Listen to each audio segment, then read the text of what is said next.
glas till, va? Häll i du bara. Jag har druckit starkare karlar än dig under bordet. Tyskar tål så lite. Jag har supit med alla nationaliteter. Inte bara supit, va? Mind your own business, brother.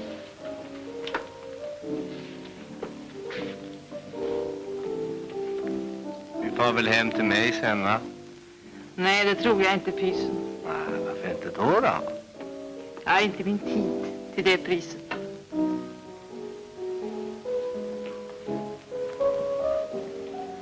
Ja.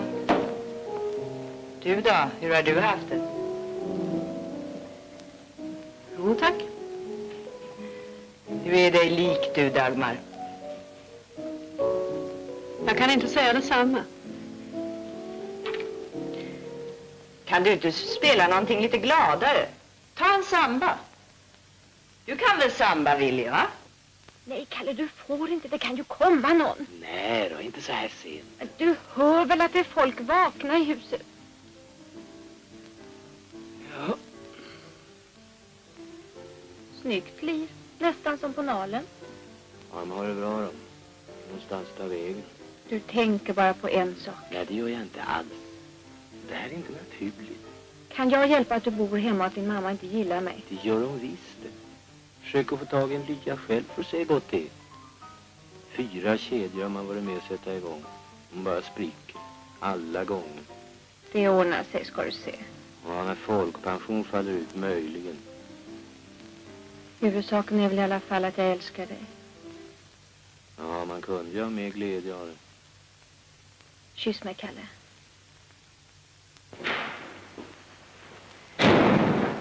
Släpp mig, det kommer någon. Jävlar!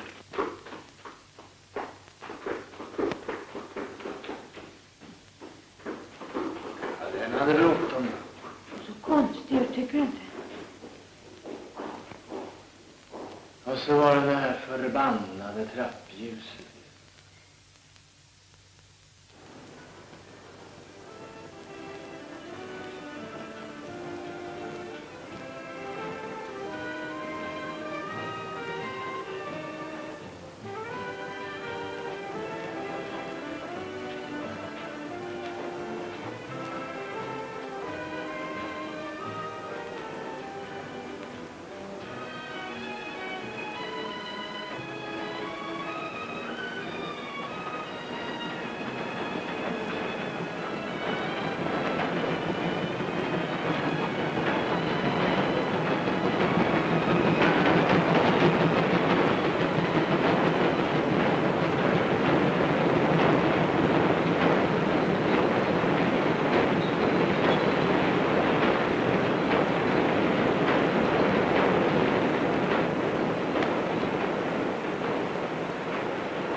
Strunta i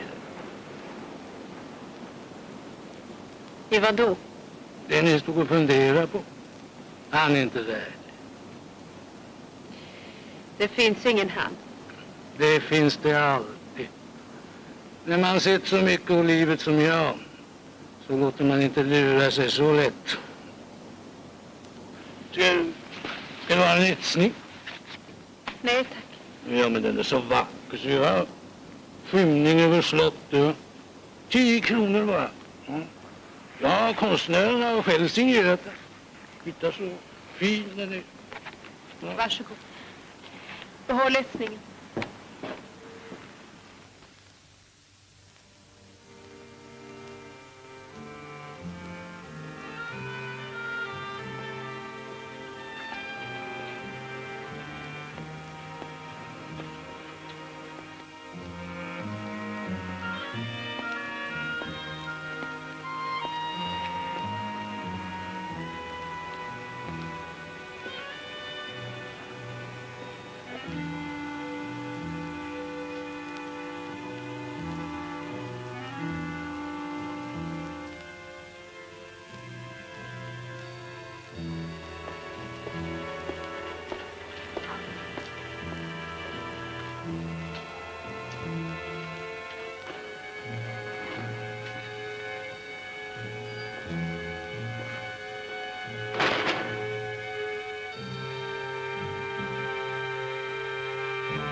Olofsgatan 13, 5 trappor, Brink.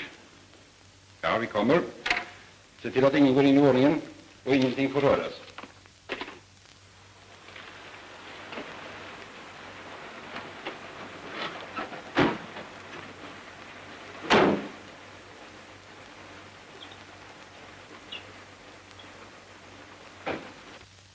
Ambulansen är här nu. Ja, det är bara att hämta henne. Det hör väl inte precis till vanligheten att fruntimmer tar livet av sig på det här sättet. Nej, sumpulver och gas är väl det vanliga. Och dränkning. Men de vill väl vara sex på sin sak. Ja.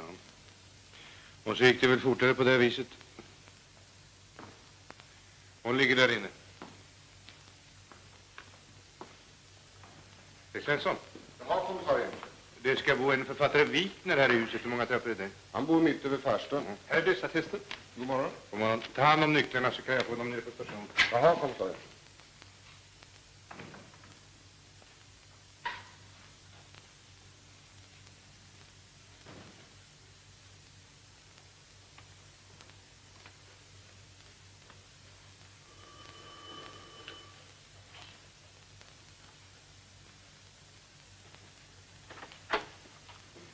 Kommissarie Lövgren. Förlåt att jag stör. Får jag komma in ett ögonblick? Ja, visst. Varsågod, Sten. Tack. Anders, vill du komma ut ett tag? Vad är det? Ja, det är en herre här som vill tala med dig. Jag har inte tid. Be dra åt helvete. Ja, han är från polisen. Desto större anledning. Jag har inget ont gjort.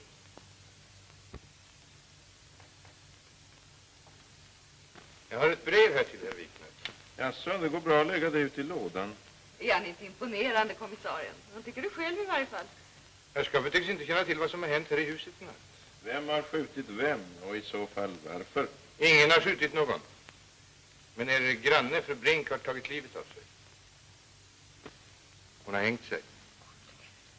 Nu kanske författaren vill besvära sig med att stiga upp ur sängen så vi kan fortsätta samtalet här ute. Har ni bott länge här i huset? Det är 3:e året nu. Ja, det vill säga för mig hade den här våningen innan vi gifte oss, min man och jag. Jag ber om ursäkt för min tonus, men jag kunde ju inte ana att det gällde någonting så allvarligt. Ni sa någonting om ett brev. Ja, det här låg framme på hennes sekretär. Det är adresserat till er och er fru. Att det är frågan om självmord är väl knappast något tvivel, men det skadar ju inte att få det bekräftat.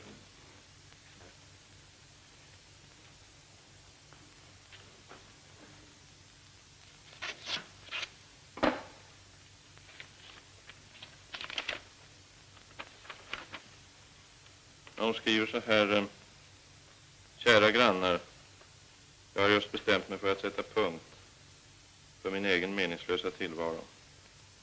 Jag har inga släktingar i livet, inga vänner som står mig nära, varför jag härmed vid mina sinnens fulla bruk uttrycker som min bestämda önskan att samtliga mina efterlämnade tillhörigheter tillfaller er båda, författaren och fru Anders Wikner.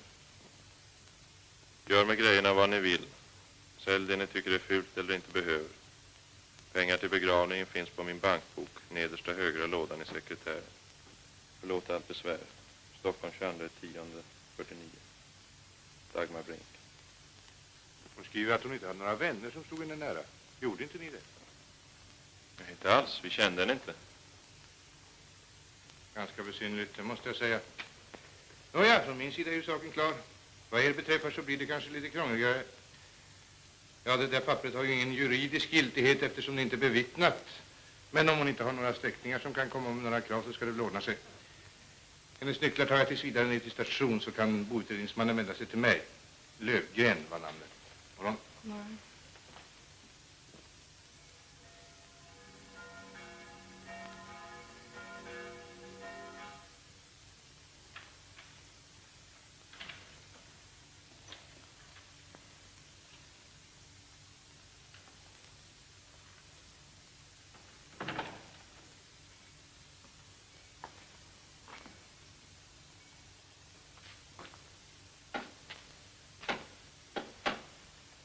Det måste ha gått en propp.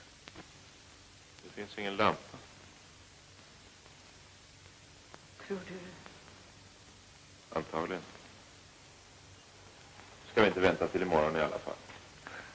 Vi är ju här nu.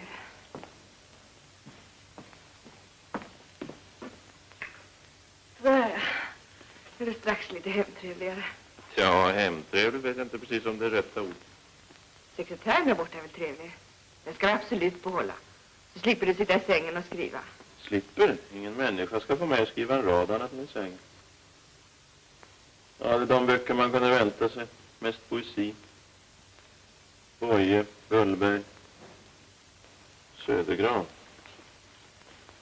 Ska du behålla radiogrammofonen? Ja, bara jag slipper höra på radio. Det finns massor av skivor. Både modernt och klassiskt. Beethoven och Tchaikovsky. Hur visste du det? Ja, så ser han ut. Jag har strukit för en bit ur en Södergran-dikt.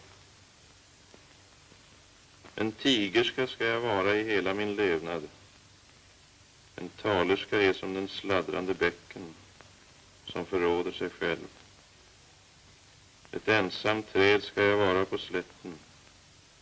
Träden i skogen förgås av längtan efter storm. Jag ska vara sund från topp till tå, med gyllene strimmor i blodet. Jag ska vara ren och oskyldig, som en flamma med slickande läppar. Höga ideal. Ja. Jag undrar varför hon tog livet av sig. Jag skulle ha god lust att ta reda på de människor som bär ansvaret för hennes död. Kanske var hennes eget fel. Det tror jag inte. Och jag tänker ta reda på det. Hur ska du bära åt för det? Flicka och hyacint. Vad talar du om? Men det är hon, tidningsurklippet här. Du som springer på alla konstutställningar. Vem har målat den här? Det ser du väl. Elias Körner. Elias Körner. Då börjar vi med honom då.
Hallå?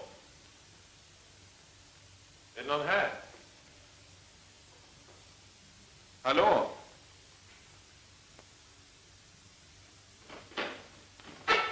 Vad är det frågan om? Vad ser ni gormar efter? Jag ville tala med herr Körner. Vad är det för någonting? Det är en Jeppe som vill snacka med dig. Jag är för torr i käften. Han får komma igen senare.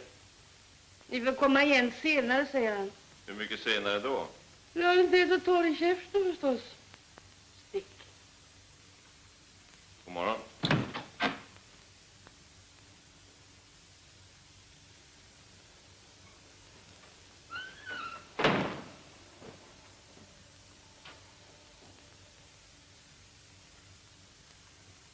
Hallå där. Vakna. Sa det lugnt. Här är en krona. Det är order från Körner. Ni ska omedelbart gå ner och köpa 3 liter mjölk. God morgon.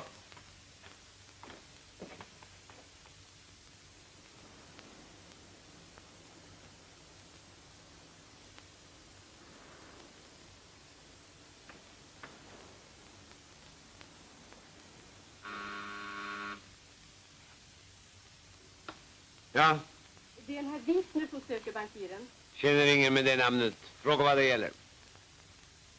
Han vill tala med bankiren angående Dagmar Brink. Låt honom komma in.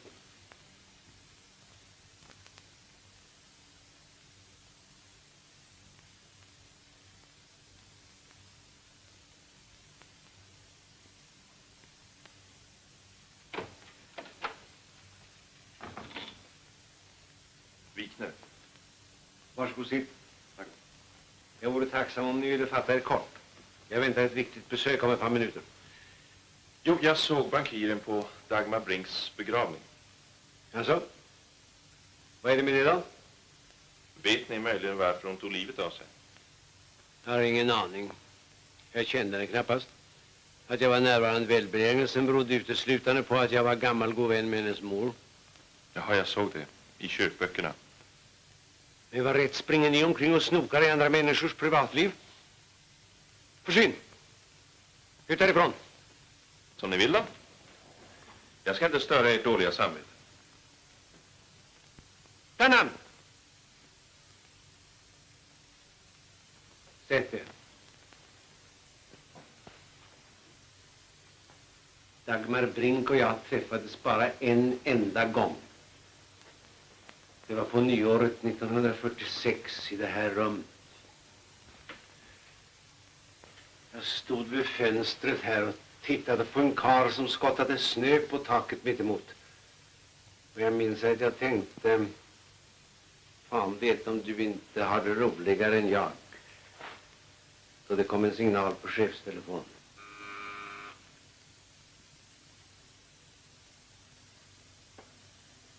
Ja? Fru Brink söker bankir. Fru Dagmar Brink. Be henne komma in.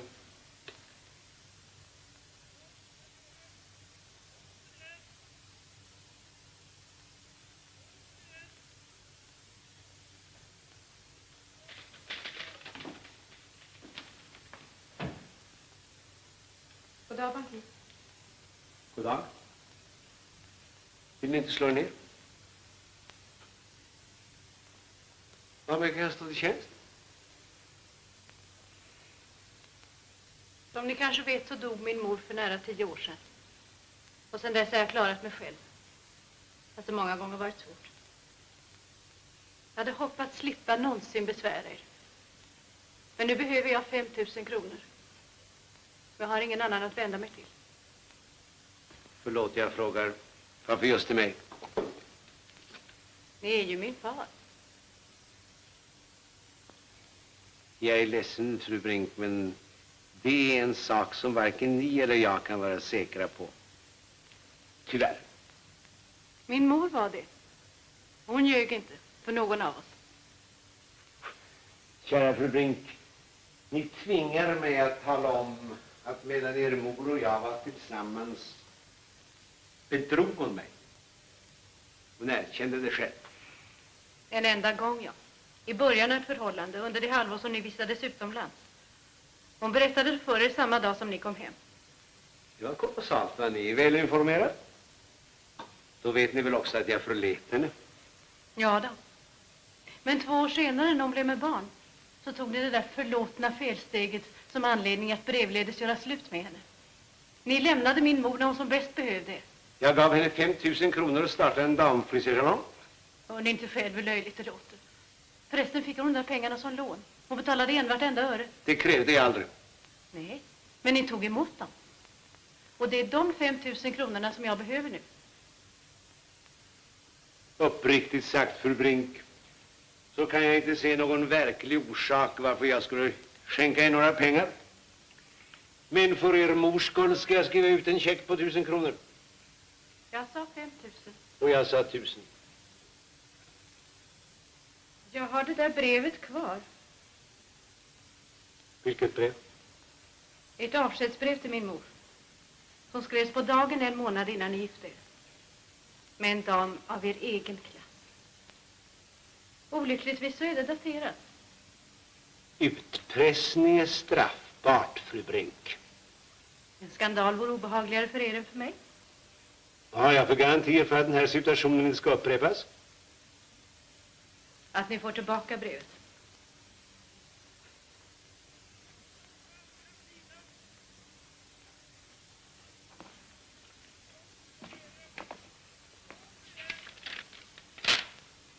Varsågod. Jag är glad att er mor slapp uppleva det här. Ja. Och det är ju er förtjänst. God middag, bankir.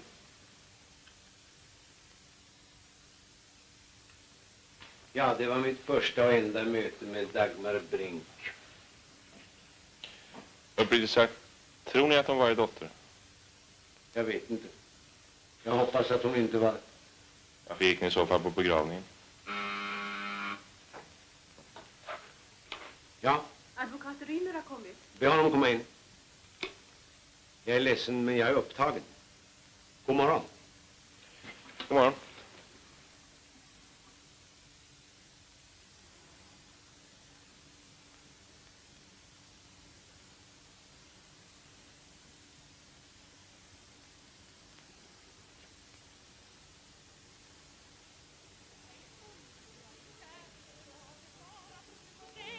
Och det vore väl en roll för mig.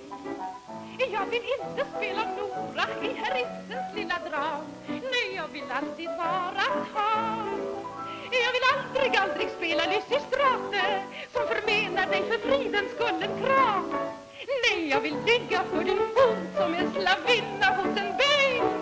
Det vore väl en roll för mig. Ja, får man någon applåd på det här numret så är det rena rama välgörenheten. Så länge. Vad var det här nu då? Förlåt, är det fröken Wiklund? Har varit. Är det en stämning eller är det bara Jönköpings juridiska? Ni bodde en gång på Olofsgatan 13, inte sant? Jaha, men kom inte och säga att inte hyran är betald. Nej, kunde vi inte gå och prata någonstans? Jo, tacken gin och tonic får nog helst gott. Klara källare ligger i huset. Det är så förstås när man får hoppa in sådär och det är väldigt spännande ibland. Ja, tack 7,5, det var min det. Så ställ flaskorna på bordet, Svea, vi ska inte bada. Var är Ekberg? Direktören gick ut i biljettluckan för en stund sedan. Jaså, vad bra det. Frågar han så är det alltså 2,5 i min och 7,5 i hans. Jaha, farväl till vett och förstånd, som min man brukar säga. Fast när det gäller honom så är det inte så mycket att säga farväl till. Ja, nog kände jag Dagmar Brink alltid, men inte har något speciellt sensationellt att berätta om henne, det har jag inte. Det vill säga, vi möttes ju på ett litet underligt sätt förstås. Jag ser då. Jo, det var en julafton, det var alldeles innan jag gifte mig med Viktor. Det var alltså 1946. Och vi satt här nere hela revyensemblen. För att Ekberg äger nämligen både krogen och teatern här. Ja. Och det är tradition att vi brukar fira jul här tillsammans. Jaha. Och vi satt där borta. Och det var jädra stämning förresten. Vad vi skrattade och vi sjöng och så skoj. Det vill säga, Viktor han var lite sur. Därför att jag hade just gett honom korgen. Men ja, men annars var det uppåt värre. Oj. Nylander han reciterade Klarklopopinski. Ja, det brukar han alltid göra efter 4 snapsar. Men det var ju ingen som hörde på honom förstås. Utom Viktor. Han satt ju och blev sentimental. Och just då kom Dagmar Brink ner. Tände så på nytt en papyrus och gjorde sen sin bästa kapriol och stod på huvudet och grät. Ja, mitt herrskap, jag var ju slut där. Ja, det är bra. Det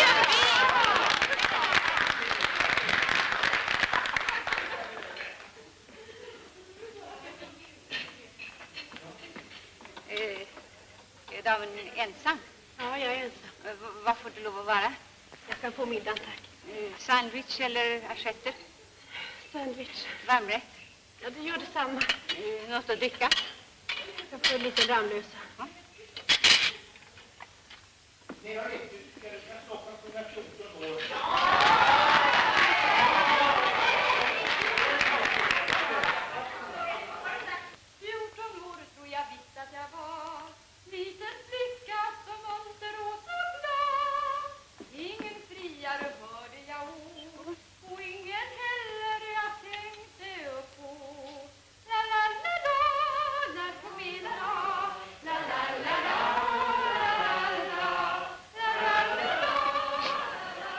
Vad är det med dig nu då? Sitter du och lipar?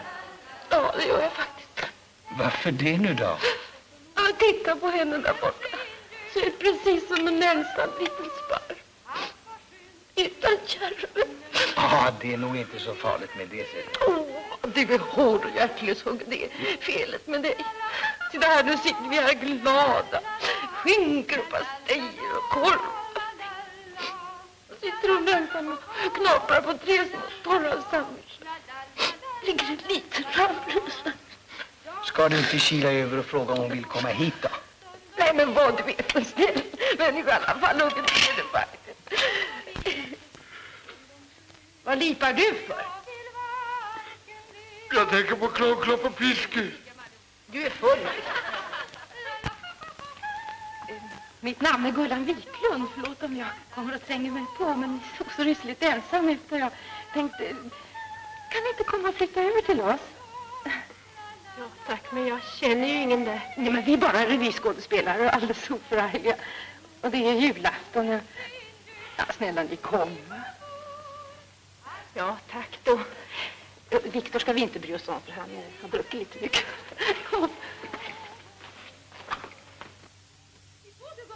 Kände som hemma. Det var ett brev här. Ett brev? Det är från min vän. Jag har en vän. Förstår vad jag menar?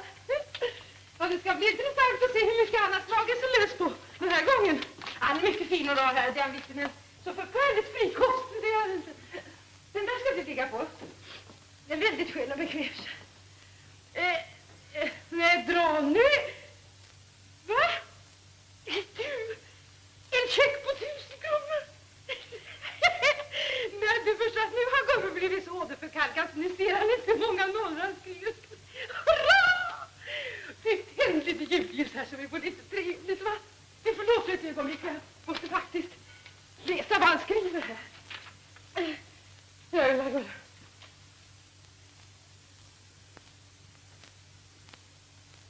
Nej, nu jävlar. Vad är det? Efter 8 år. Avsked på grått papper. Adjö bara. Tack för den tid som har varit. Som du förstår kan du inte i fortsättningen räkna på mitt ekonomiska stöd. Och vet du vad han skyller på? Han har blivit morfar. Var på maken? Han har naturligtvis fått tag i någon yngre och snyggare. Jag har blivit Jo, det är snyggt. Nu sitter man här vackert, va? Nu ska betala våningen. Du. Vill du överta den? Ja, men du själv då? Det ordnar sig, det ordnar sig.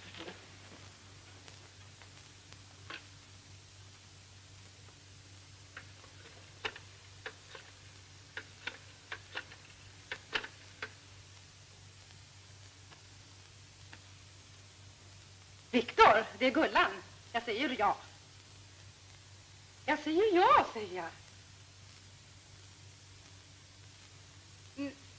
Nej, men Viktor, det är väl ingenting att börja lipa för. Nu lipar han för det också. Ja, det vet du väl att jag älskar dig, Viktor, lilla. Ja då, det gör jag. Ja, just det. Sov nu. Ja, så kamperade Dagmar och jag ihop ända till jag gifte mig med Viktor. Fast det var inte mycket vi såg varandra för att hon fick plats på Ritz bar och jag jobbade ju på teatern. Och man kunde aldrig bli riktigt klok på henne. Så på vad sätt då, menar du? Fröken, får jag betala? Jaha, tack. Ett ögonblick bort. Tack. Det var något konstigt med henne. Man fick aldrig liksom kontakt. Hon slöt sig inom sig själv på något sätt. Det kan ju bero på att vi var så olika också. Och ni fick aldrig reda på varifrån de kom den där julaftonskvällen? Nej, det vill hon aldrig berätta. Men om ni är intresserade av adressen så råkade jag faktiskt höra den när hon ringde till Expressbyrån. Det var Höglundsgatan 37. Namnet har jag glömt.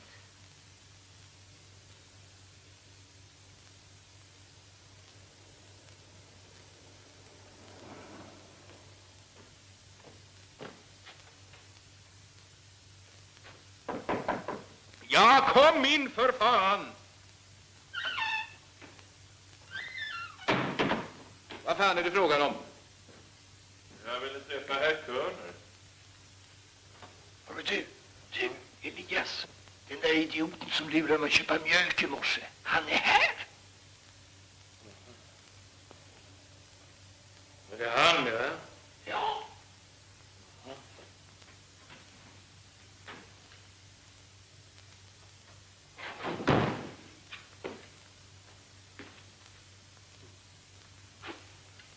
Det var jävligt. Vilket roligt gjort.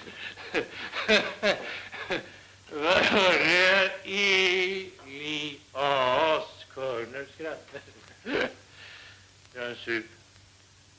Nej tack, jag tror jag kommer tillbaka vid ett senare tillfälle. God middag. God middag! Är du för fin för att halsa vid paven? Du behandlade nyhacke, nykrattare, va? Ja, nyrakade borgarhaka, sa jag. Ge det iväg. Så, sa jag. Ge. Kom inte tillbaka. Han hade naturligtvis alldeles rätt. Du är en nyrakad borgarbracka. Ja, fast du skriver som en analfabet. Vad står det här? En analfabet kan överhuvudtaget inte skriva. Men du är en som inte kan läsa. Det står... Ja, vad fan står det här? Ja, det är inte så lätt att skriva när man sitter i sängen. Så här. Antropomorfisera nästan. Vad är det? Antropos betyder människa och morfe gestalt i grekiska. Ja, det kommer ingen människa att begripa. De som det är skrivet för i alla fall. Ja, men vad är det nu då? Du, ta fram någonting att dricka. Det glömde jag säga. Vi får besök. Tänk att man inte kan få vara i fred i det här huset. Och aldrig ha en flaska för sig själv, va? Varsågod. Annars visst. Tack. Anders? Ja.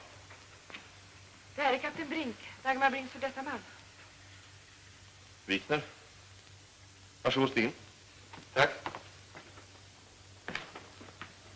Jo, jag såg herrskapets namn i Dagmars dödsannons. Och ja, jag har naturligtvis inte med det här att göra. Men hur dog hon? Hon Tog livet av sig. Ja. Jag nästan anade det. Så ni vet varför hon gjorde det? Nej, inte alls. Men ändå är jag inte på något sätt överraskad. Hon var bara den sortens människa. Hon var annorlunda. Man fick liksom aldrig riktigt tag i henne. Trots att vi var gifta i 4 års tid var jag aldrig säker på vad hon egentligen tänkte och kände. Men det här kan naturligtvis inte intressera er. Tvärtom. Ju mer ni berättade, desto tacksammare är jag. Hon intresserar mig alldeles speciellt som människotyp. Det är underligt att tänka sig att hon fortfarande kunde ha varit i livet och vi två gifta om jag inte hade öppnat det där brevet. Det var någon månad efter vi hade gift oss. Jag råkade komma hem från staden lite tidigare än vanligt en eftermiddag. Vi bodde i Stocksund. Då låg det ett brev till Dagmar. Det var avsänt från Paris. Själv var hon inne i stan hos tandläkaren och strax innan middagen ringde hon och sa att hon var fördröjd och bad mig inte vänta med maten. Hon fick i alla fall inte äta något. Jag hade redan gått ett par timmar och glott på det där brevet. Och ja, så tog frestelsen överhand och jag öppnade den. Det var ett kärleksbrev från en karl som heter Alex. Och det framgick med all önskvärd tydlighet att de hade älskat varann. Och att han i varje fall fortfarande gjorde det. Jag var just på väg att försöka klistra igen brevet så att hon inte skulle märka någonting. Då jag hörde ytterdörren öppnas.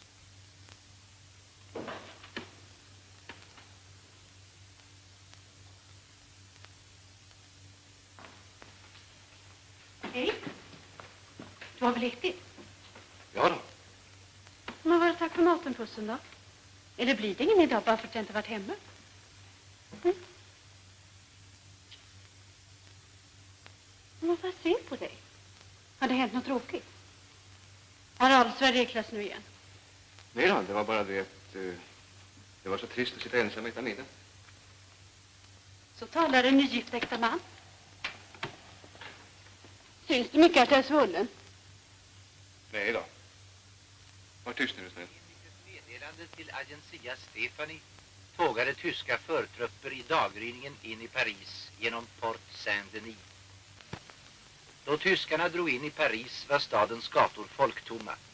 De flesta av de fransmän som stannat kvar höll sig inomhus eller i butikerna. Fönsterluckor och rullgardiner hade dragits ned och dödlig stillhet rådde. Vad gör du? Jag vill inte höra mera. Stefan, det är ohyggligt. Vad du tar vid plötsligt. Det här är inte värre när de inte tog Bryssel eller Amsterdam, för att inte tala om Warszawa. Jag tycker de är vidriga. Förbannat duktiga militärer i alla fall. Det ruttna och korrumperade Frankrike mår bara bra av en liten upprensning. Du talar som du var nazist. Nej, inte alls. Men som officer måste jag beundra dem. Därmed inte sagt att jag sympatiserar med dem. Och en gång för alla, låt oss för Guds skull inte diskutera politik. Nej, det är nog väl.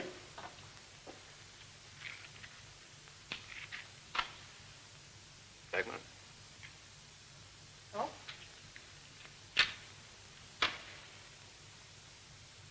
Vill du svara mig uppriktigt på en sak? Har du älskat någon före mig?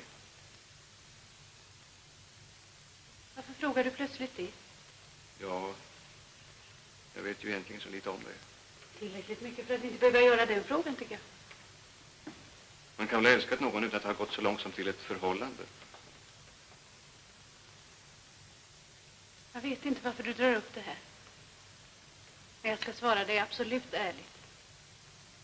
Jag har aldrig älskat någon man före dig, Stefan. Jag förstår inte varför hon ljög för mig den gången. Och ni berättade aldrig för henne att ni hade läst brevet från Alex? Snälla ni, det hade varit detsamma som skilsmässa. Hon var sån. Hon skulle ha förlåtit mig om jag hade sagt att jag hade bedragit henne. Men aldrig om hon hade fått reda på att jag hade öppnat ett av hennes brev. Jag brände det samma kväll. Men det hjälpte inte. Jag kunde inte glömma bort det. Jag kunde inte glömma att hon hade ljugit för mig. Det förändrade allting emellan oss. Jag litade inte på henne längre. Och det kände hon. Nej, nu är det nog dags för mig att ge mig iväg. Tack för att ni har lyssnat. Det kändes skönt att få tala om det här. Jag har aldrig gjort det förut. Godnatt. Godnatt. Jag ska följa dig. Tror du hon bedrog honom? Tror du? Nej, Varför inte? hon var inte den sorten. Hon ljög angående Alex. Ja, det är väl inte så säkert. Jag vet ju inte vad som stod i det där brevet. Nästan en karl som är svartsjuk och misstänksam. Ska man inte räkna med. Men jag vet att hon älskade Alex. Vet du? Hur kan du veta det? Ska du få reda på imorgon. Sov det. Du bara bluffar. Jag tror vad du vill. För i alla fall inte veta någonting ikväll så. Släck lampan. Ja, släck du. Natt. Anders! Kaffe är klart nu. Ja, jag kommer. Jag undrar om den där Elias Förner är nykter idag då. Hej. Har du sovit gott då?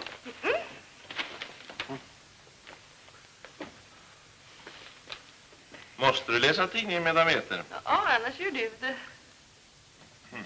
Är du på dåligt humör? Nej, men jag har drömt om den där förbannade Alex hela natten. Ja, får jag höra nu då? Hörru. Får jag höra nu?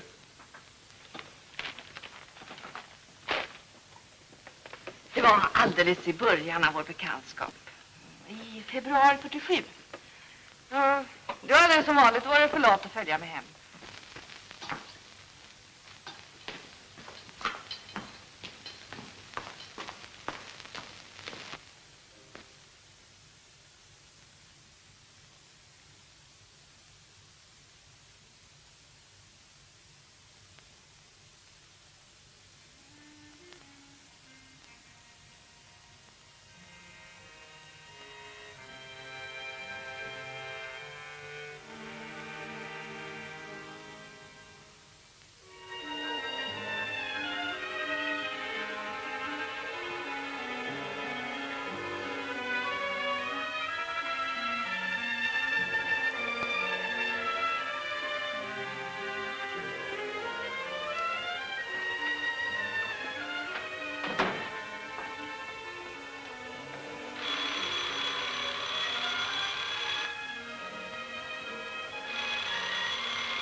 komma in ett ögonblick?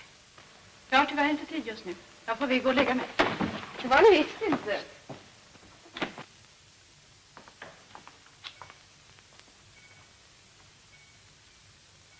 Vad menar ni med det här?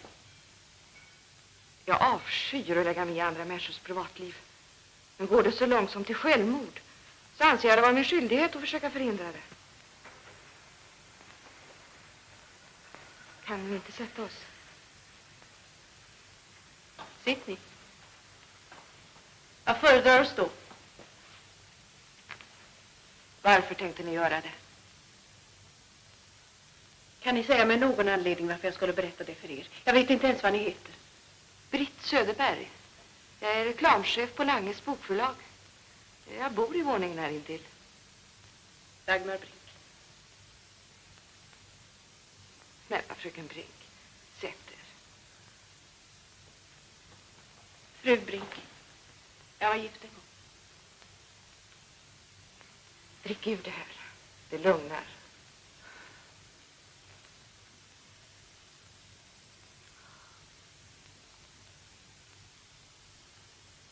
Vill inte berätta allting för mig nu. Inte för min skull, jag är inte nyfiken. Men för er egen. Det finns ingenting att berätta. Jag orkar bara inte längre.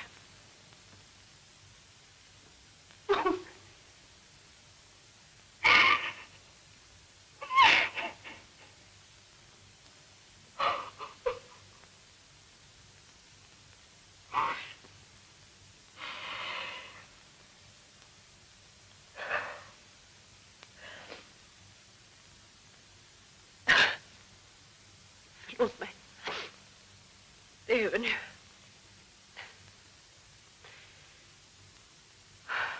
Det förstår jag.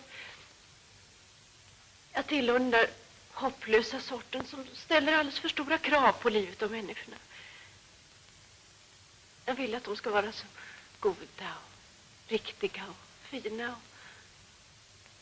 sen när de inte är det så tar jag det så hårt. Jag tar ingen lärdom. Efter varje smäll så reser jag mig igen lika naiv och hoppfull med samma krav. Så kommer nästa smäll. Jag är som en sån där liten leksaksdocka som man hade som barn, ni vet. En blytyngd under fötterna. Det händer ju att sådana där leksaksdockor går sönder. Men nog finns det väl någon som inte har gjort dig besviken. Ja, en. Men den dagen kanske också kommer. Och då vill jag inte vara med längre. Så det är över för den här gången då? Mm. Leksaksdockan har rest sig. Färdig för nästa smäll. Man kan inte försöka acceptera livet sådant det är. Och inte ha så stora pretensioner på människor. Och ni har ju ändå en. Är det inte tillräckligt? Vi två kan aldrig få varandra. Man vet så lite. Nej. I det här fallet kan jag vara alldeles säker. Jag tror jag ska gå och lägga mig nu. Tack ska ni ha för att ni kom hit. Och ni behöver inte vara orolig. Ni kan lugnt gå. Jag föredrar att stanna tills jag sätter i säng. Har ni några sömnpulver? Ja, men det... Kila in och lägg er nu. Ropa på mig när ni är klar så kommer jag in och stoppar om er. Som ni vill.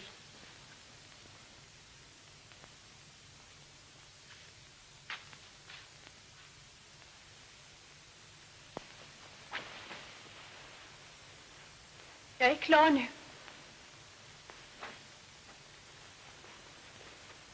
Har ni tagit sömnpulvret? Ja. Behöver jag ta hand om de andra? Nej. Vill ni att jag ska sitta här tills ni har somnat? Ja, tack. Du var söt. Blunda då. Somna som en snäll flicka.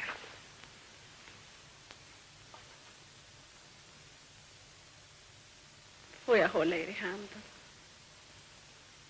Ja, visst.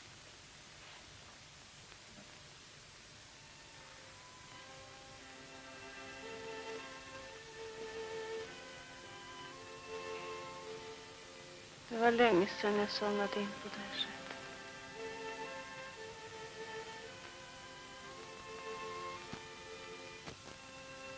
Nu ringer kyrkklockorna nere i byn. Hör du det, Alex? Sov nu.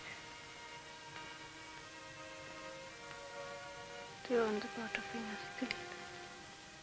Tycker du inte? Jo. Du får aldrig lämna mig, Alex. Lova det. Jag älskar dig så mycket. Alldeles för mycket.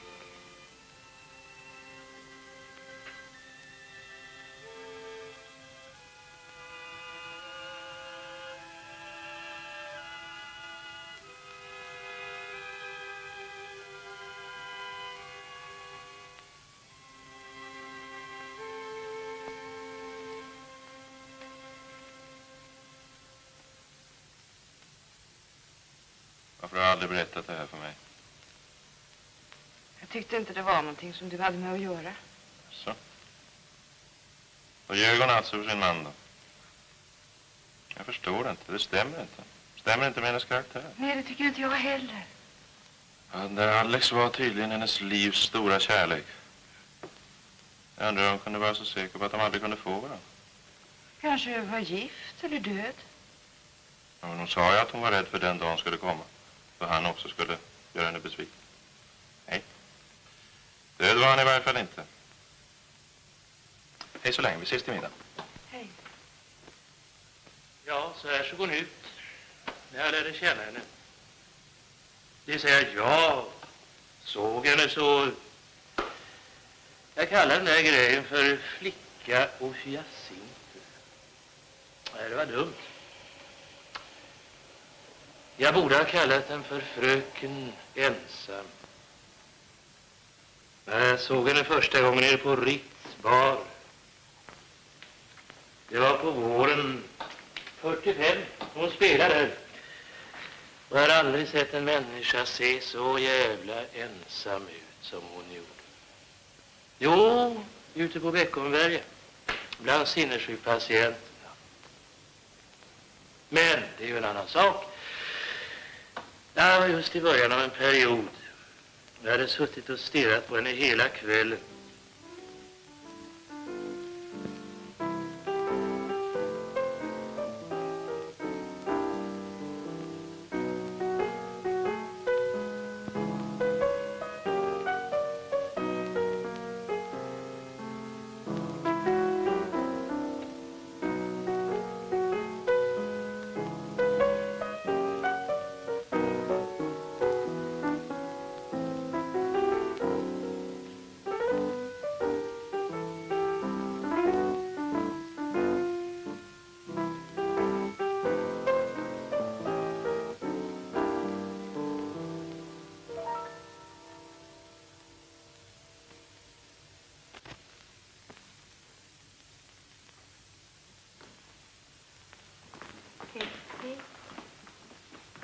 Säg, lilla fröken, får jag inte bjuda på ett glas rödvin, va?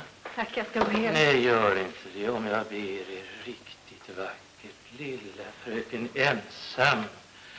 Sitt här bredvid mig en liten stund. Jag ser när jag är lika ensam som ni. Kom här. Ni behöver inte säga någonting.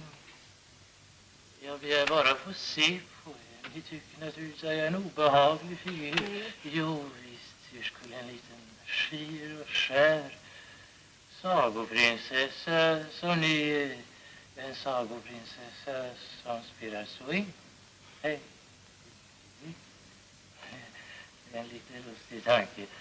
Hur skulle hon kunna tycka annat än att jag är ful och smutsig?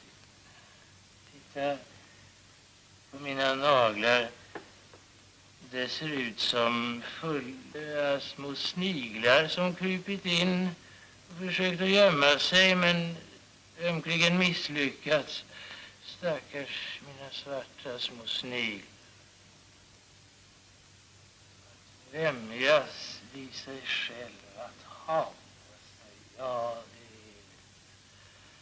det är ganska lätt. Vet ni vem som har skrivit det? Nej. Om ni sitter modell för mig så ska jag berätta det för er. Det finns så mycket vackert som jag vill berätta för er. Lilla fröken ensam säger jag får måla er. Jag ska säga att det är en mycket stor ära att bli målad utav Elias Körner. Där ser ni, jag kommer en gång att räknas till de stora ensamma ligan. Nu bestämmer vi det.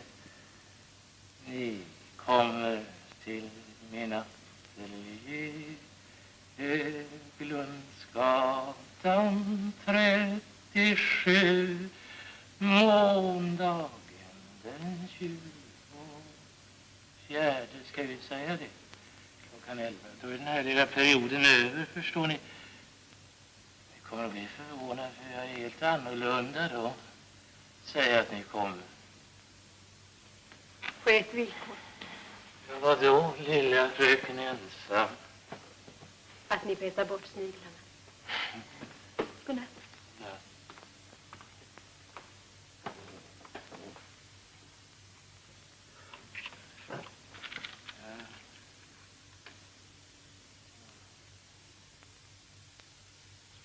Nå, vad tycker du?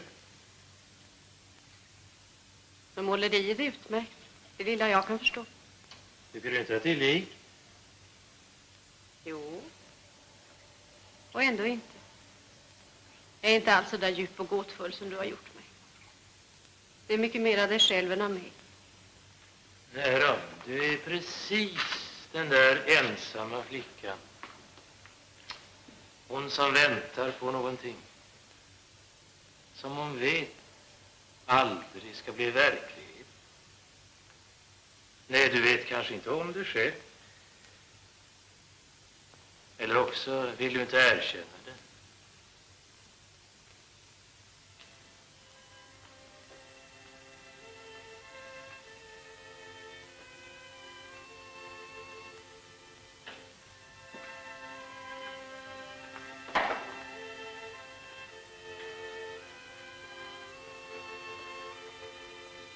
Är det inte vackert och rogivande att stå så här och se ut över en stad i regn? Regnvåta plåttak, ett ensamt paraply i en portgång och duvorna som kurar ihop på fönsterbrädet. Regn.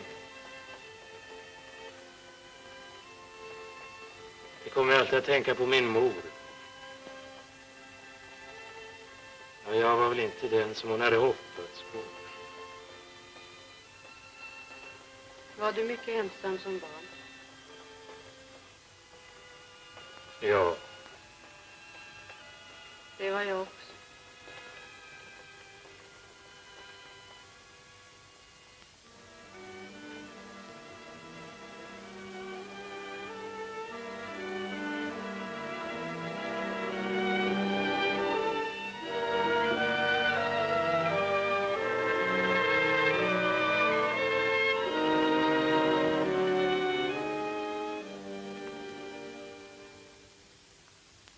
Ja, så slutade hon på Ritz och flyttade hit.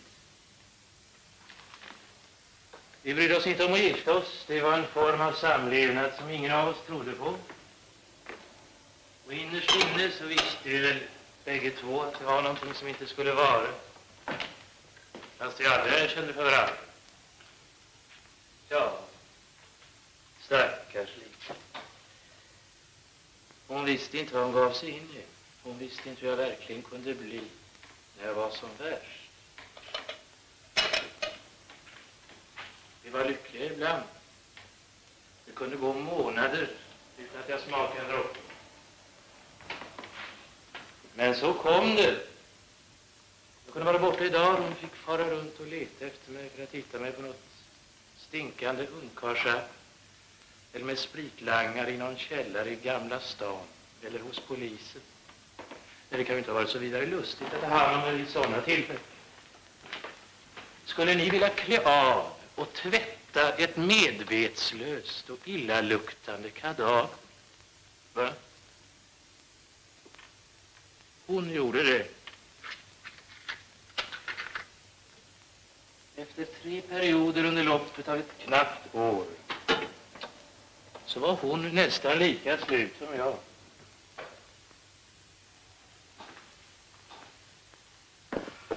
Kom och ät lite nu. Jag kan inte. Du måste försöka. Detta jävla tjat!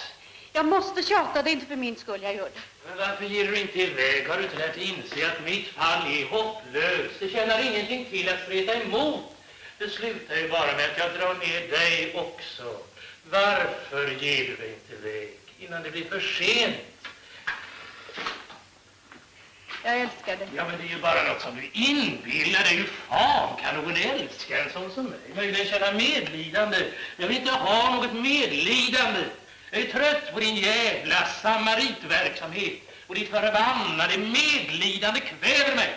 Så det inte ut med att se uttrycket i dina ögon. Detta evigt förlåtande uttryck. Allting skulle kunna bli så bra, Elias. Om du gav dig iväg, ja. Nej, men du. Ja, så det var dit du vill komma. Du försöker intala mig att skriva in mig på anstalt, va? Försök inte med det. Jag känner till de där inrättningarna med sina beskäftiga, nystärkta sköterskor och dumsnutar till läkare som har så mycket patienter att de inte ens kommer ihåg vad man heter. Jag vet vad jag talar om.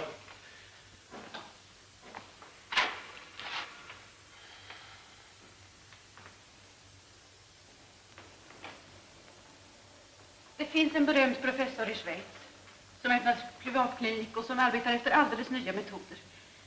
Det påstås att han ännu aldrig har misslyckats med en patient.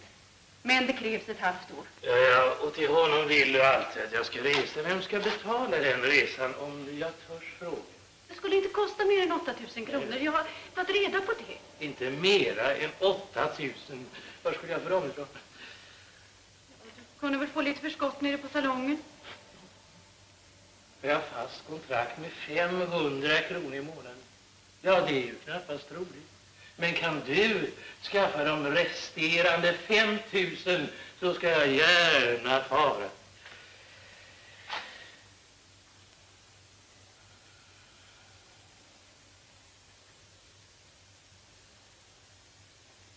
Lovar du det? Ja.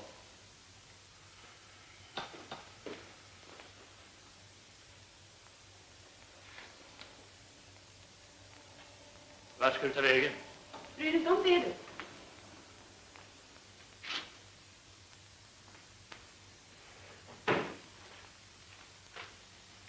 Vad letar du efter? Ett brev. Jag hoppas jag inte behöver använda det. Och antingen ni tror mig eller inte så kom hon tillbaka samma eftermiddag och la 5 skära långsalar framför nosen på mig. Ja, jag undrar var hon fick dem ifrån. Ja. Men det vill hon inte tala om. Ja, för mig var det ju bara att packa och ge mig iväg. Jag hade ju lovat. Så kom jag då hem igen efter ett halvår, äckligt, frisk och sund, nästan kvävd av alpluft.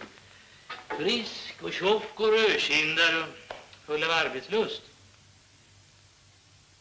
Så följde de lyckligaste månaderna i Dagmars och mitt liv.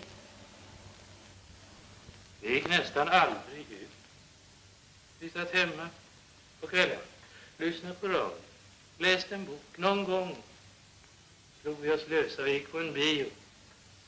Jag såg inte åt en flaska. Jag träffade aldrig någon av mina gamla kumpaner och jag målade som en besatt. Här ska ni få se ett av resultaten. Nå, vad tycker ni? Ja, jag är ju ingen expert, men är det inte lite banalt? Nej, är det? överhuvudtaget så in i helvete banalt och sötsliskigt och andefattigt som en tavla kan bli. Men det såg jag inte, jag bara måla på. Ja, så plötsligt en dag så var det jul. Jag var förstås utan pengar. Tog ett par av mina dukar där under armen, gick upp till en gubbe som brukar köpa av mig. Det var verkligen förståsigpåare. Han sa mig sanning. Nej, det blev ett jävla spektakel här. Jag bad honom dra till helvete och så gick jag. När jag kom ut på gatan, vet ni, så minns jag satte upp ett par av dukarna så här mot husvägen och glodde på dem. Och plötsligt slog det mig att karln hade rätt. Det var tidigt en julaftons morgon.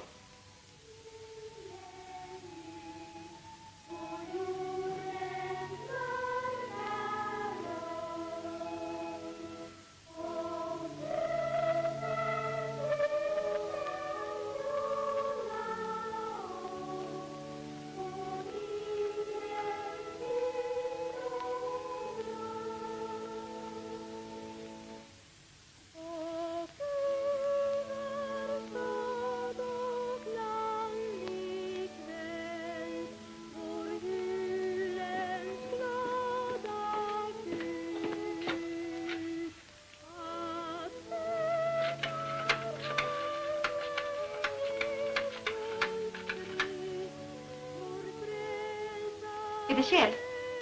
Ja, hej, det är Dagmar. God jul. Ni har väl möjligtvis inte Elias upp hos er? Alltså inte. Nej, vi hade bestämt att han...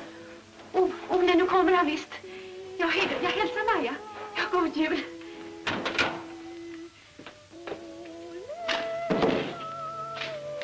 God jul. Jävligt god jul. Och julgran och tindrande små ljus och nötter och russin och gipskyrka och julgris med äpple så i käften och där är en kärv och julklappar. Jo, jag tackar jag till min älskade Elias från före detta fröken Elsa. Vad kan det vara då? Är det en hemstickad kravskyddare eller är det ett par tofflor? Och det här lilla rummet, det vet jag vad det är. Det är en nagelpetare. Chippe-chop. Julänglar här, det är väldigt mycket och så. Små barn som sjunger i radio. Fy fan. Säger du ingenting? Det är ett kräk, ett as, en skit, 5 000 kronor borta. Och vad fick du dem ifrån igen? Lilla fröken ensam och utpressarska. Fy, så fult att använda sådana metoder mot sina gamla älskare för att göra det nya frisk och sund så att han orkar måla många och nya tag.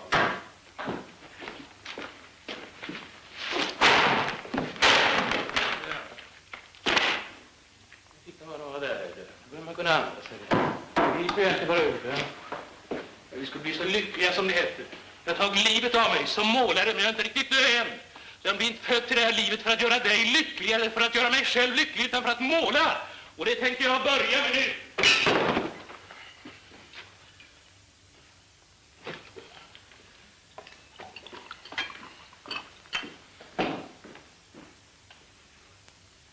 Jaha, vad ska det bli nu då? Eller passar det inte längre? Det blir kappsäcken, lilla fröken ensam ger sig iväg. Ja, för fan, ge dig iväg och ta med dig kragskyddaren och nagelfilen och marsipangrisen och hela jävla gipskyrkan. Jag är färdig med det, förstår du, med hela din sort. Ni andefattiga stackare med era förljugna begrepp om lycka. Vad fan vet ni om lycka? Ni som inte ens vet vad lidande vill säga. En jävla tur för er att ni inte själva begriper hur in i helvete tom och innehållslös er tillvaro är. För insåg ni det, så ska ni ta livet av er. Lycka till, lilla fröken ensam!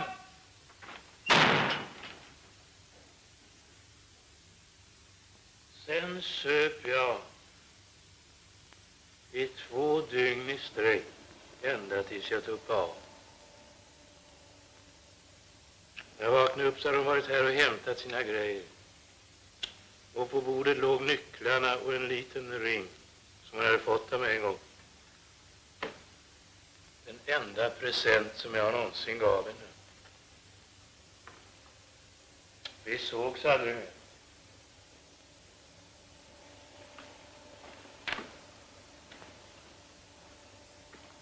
Ja, ni tycker förstås att jag bar mig jävligt åt.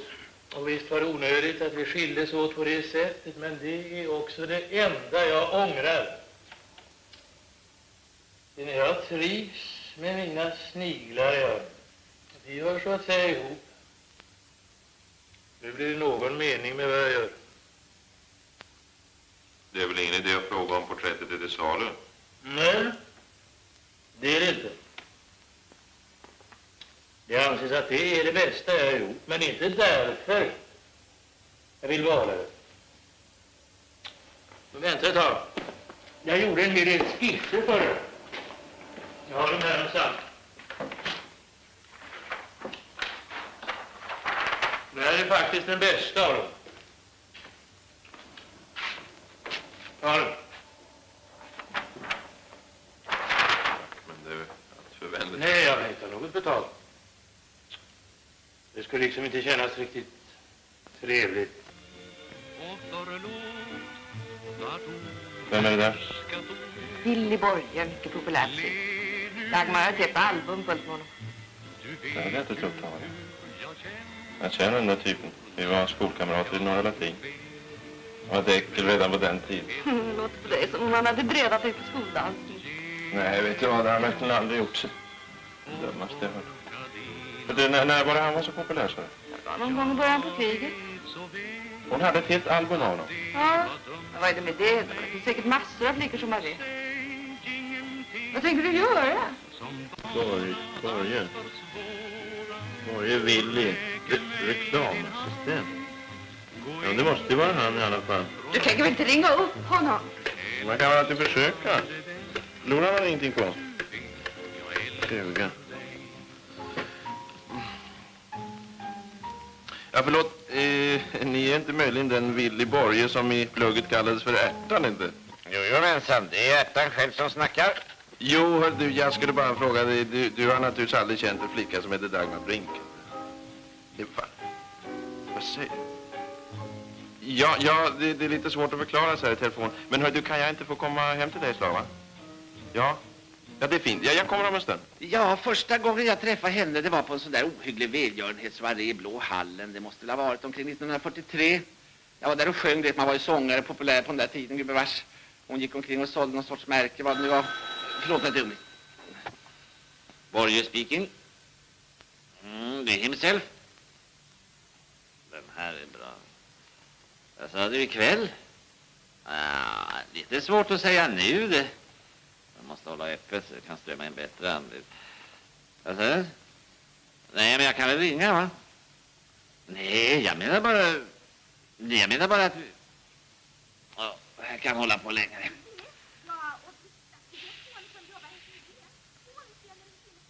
Ja, just det. Jag tycker inte gör någonting att de är dumma, men de ska inte prata så förbannat mycket. Vad sa du? Va? Nej, jag har inte någon böna här inte. Jag ska fronten med vad sin helvete svartsjuka för.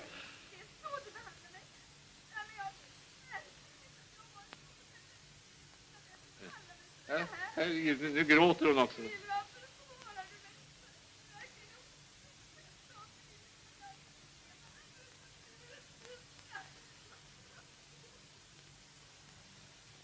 Ja, så var det bara att dra ut proppen. Ja, Dagmar var det, ja. Ja, för att göra en lång historia kort så köpte jag alla märken som hon hade. Och när soarén var slut så föreslog jag henne att vi skulle gå hem till mig och höra på mina senaste insjungningar. Ja, du vet, jag tycker de är ju lika skitromantiska som du, men bönerna brukar ju gilla dem och det är huvudsaken det. För säkerhets skull så fick de alltid ett album i present av mig. Det här albumet innehåller mina bästa inspelningar. Du skulle göra mig mycket glad om du ville ta emot det som ett litet minne av den här kvällen. Hur många flickor har gjort det före mig? Och ingen, Dagmar. Nej, till Sverige ingen. Nej, ser du, Dagmar, jag är i grund och botten en mycket ensam människa. Ensam och obotligt romantisk. Och det är kanske just därför jag är så ensam. Ser du, vår generation är så rädd för det romantiska. Vi hoppar hellre ut genom ett fönster än vi erkänner vårt behov av ömhet. Vi kanske inte har något. Jo, nog har vi det alltid. Du själv till exempel.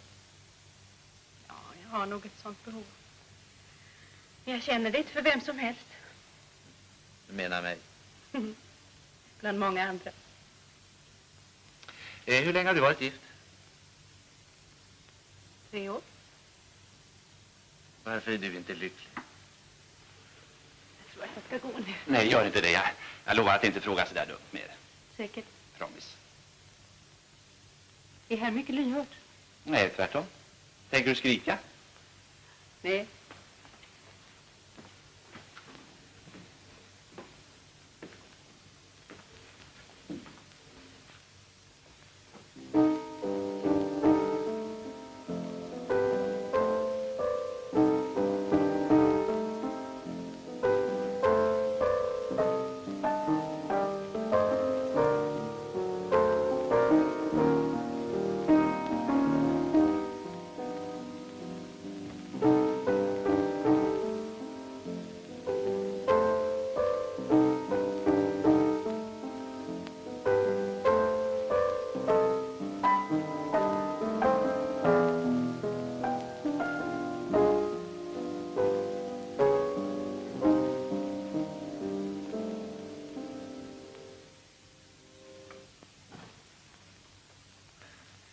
Fortsätt, du spelar ju bra.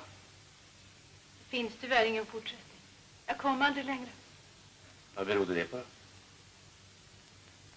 Inspirationen tog väl slut.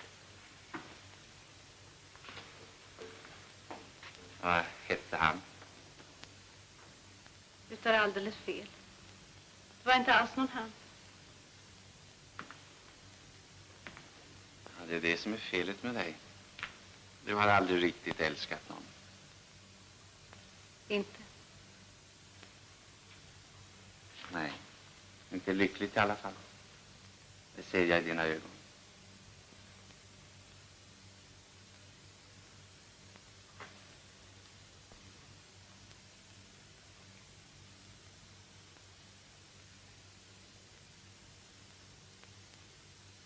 Vill du vara snäll och ringa efter en bil nu? Jag skulle kunna göra dig så lycklig.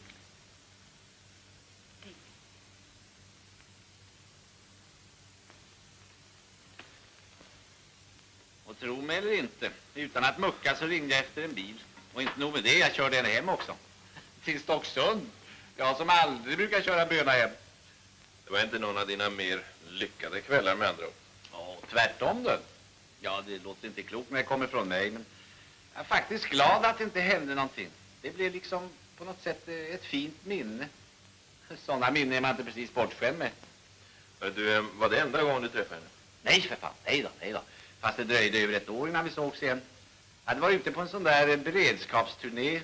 Sur och arg kom jag taskande på Centralen en aprilkväll.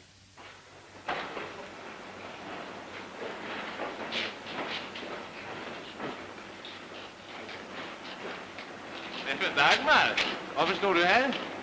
Jag har just sagt adjö till min man. Nej, men det var väl ett lyckligt sammanträffande. Hör du, då ska vi ut och ha en verkligt trevlig kväll. Du är din väska här. Du står ju haft så förbannat tråkigt en hel månad så verkligen på tiden att man tar skada av igen. Ja. Hör, vad tycker du om mitt nya barskåp? Snyggt, va? Ja då. 950 bagis. Men så gick torpstugan ut i 40 000 exemplar också. Eller vad vill du ha för någonting att dricka? Tack, jag tror inte jag ska ha mera just nu. Ja, men ett glas champagne skulle inte smaka dumt i alla fall. Det tar inte lång stund att få den kallsrö. Slå inte upp någon för mig. All right, som du vill.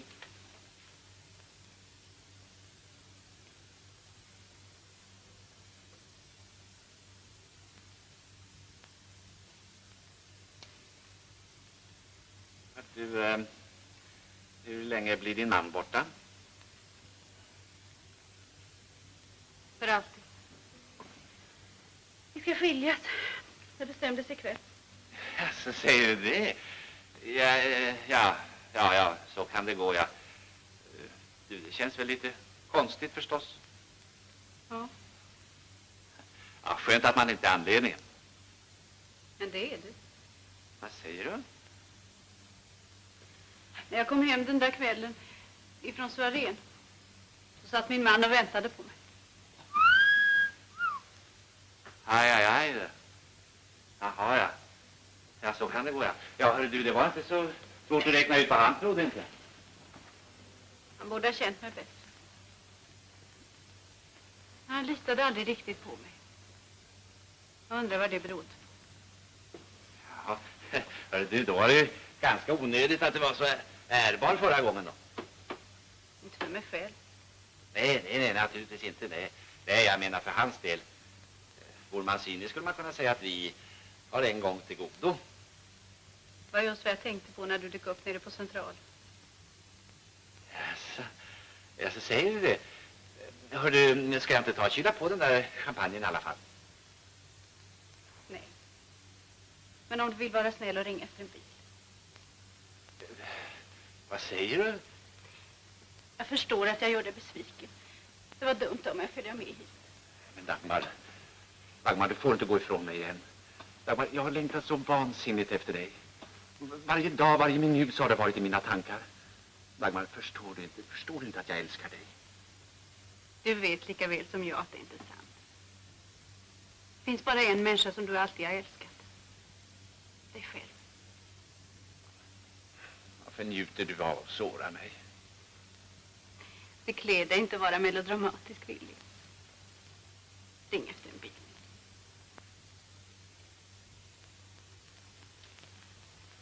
Ja, det var inget annat att göra det. Fast den här gången fick hon köra ensam förstås. Och där satt du ett vackert minne rikare. Ja, det kan bli lite för mycket av sådana också. Ja, det var en konstig böna. Men varför tycker du det är så underligt? Hon var inte kär i det naturligtvis. Jo det. Just det hon var. Skulle visa sig så småningom det. Ja, hör du behöver inte tala om det här för någon. Men faktum var att orsaken till att Dagmar Brink tog livet av sig, det var därför att hon var olyckligt kär i mig. Nej, hörru snälla Willy. Jo, visst du. Kvällen innan hon gjorde det så ringde en kompis till mig. Han hade fått tag på 2 alldeles färska skorpor och satt med dem nere på Adlons bar. Och jag störtade dit förstås, för den ena var rödhårig. Ja, att Dagmar spelade där nere, det gjorde ju inte mig någonting. Bönerna var snygga, det var 2 svenskar som just hade kommit hem från utlandet. Vi satt där ett par timmar och petade i oss en hel del. När Dagmar var färdig på kvällen så ropade han där rödhåriga skorpan på henne för att visa sig att de var gamla skolkamrater. Och sen fortsatte vi allihopa hem till mig. Ja, det är inte förfärligt. För all del, det var inte så farligt. Munk eller kakao? Ingenting för mig, tack. Har du ingen konjak? Konjak var det. Nej, jag klarar mig rätt bra. Du vet, jag har ju alltid varit skaplig i tyska. Menar du att du arbetade för dem? Tacka för det. Annars hade man haft ett helvete. Ja, det är så förbannat enkelt att sitta här hemma och rynka på näsan och tala om opportunism. Här har du konjak. Förresten har jag alltid tyckt bra om tyskar. Vad arbetade du med? Det var både det ena och det andra. Inte skulle det passa dina rena små fingrar, det försäkrar jag dig. Men ser du, när man lever mitt i skiten så är man inte så rädd att ta i den efter en tid.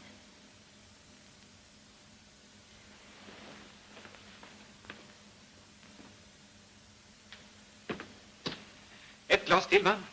Häll på det bara. Jag har druckit starkare karlar än dig under bordet. Ja, tyskar tål så lite. Jag har supit med alla nationaliteter. Inte bara supit, va? Mind your own business, brother.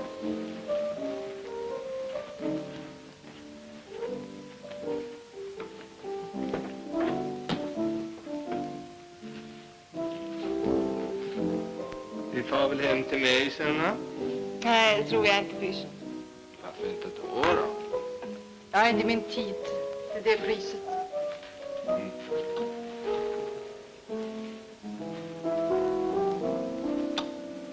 Och du då? Hur har du haft det? Jo då. Du är dig lik du, Dagmar. Jag kan inte säga detsamma. Kan du inte spela något lite gladare? Ta en samba. Du kan väl samba, Willy, va? Huvudsaken är väl att jag håller om mig. Mm.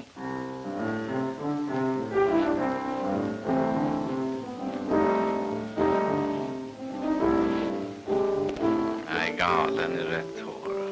Även om det inte är äkta. Hoppas de får snart. Är du sömnig? Nej, du. Nej. Måste vi vänta tills dess? Jag tror skulle göra ett bättre intryck. Just nu har jag lust att göra ett dåligt intryck. Ja, i så fall.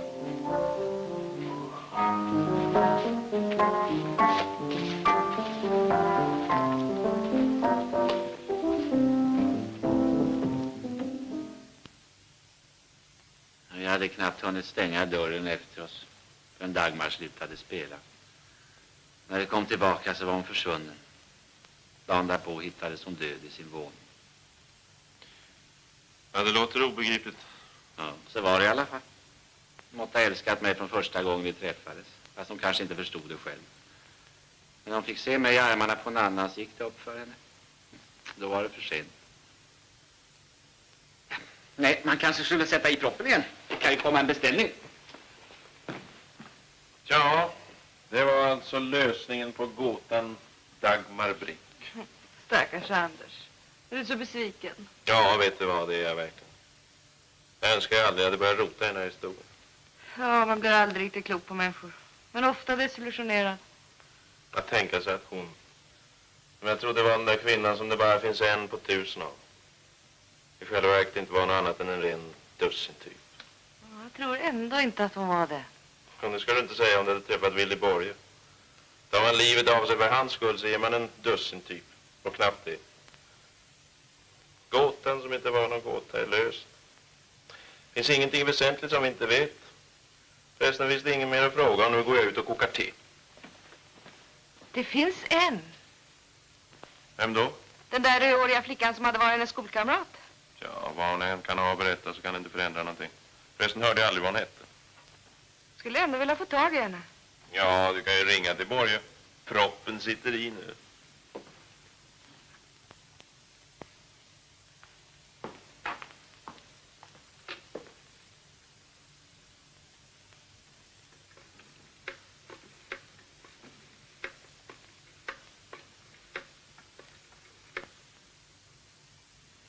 Förlåt, mitt namn är fru Wikner.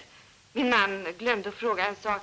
Den där rödhåriga flickan som var hemma hos er tillsammans med Dagmar. Vad hette hon?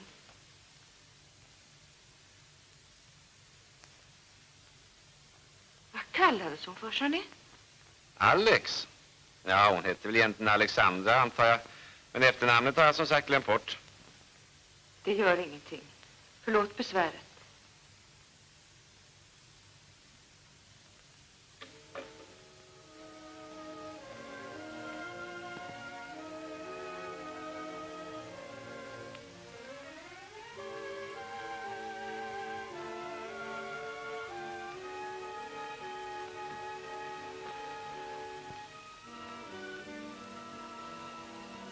Alex, jag älskar dig så mycket. Alldeles för mycket. Vi två kan aldrig få varandra. Det finns bara en som inte har gjort mig besviken. Men den dagen kanske också kommer. Och då vill jag inte vara med längre. Ja, fick du reda på vad hon hette? Nej, han hade glömt bort det.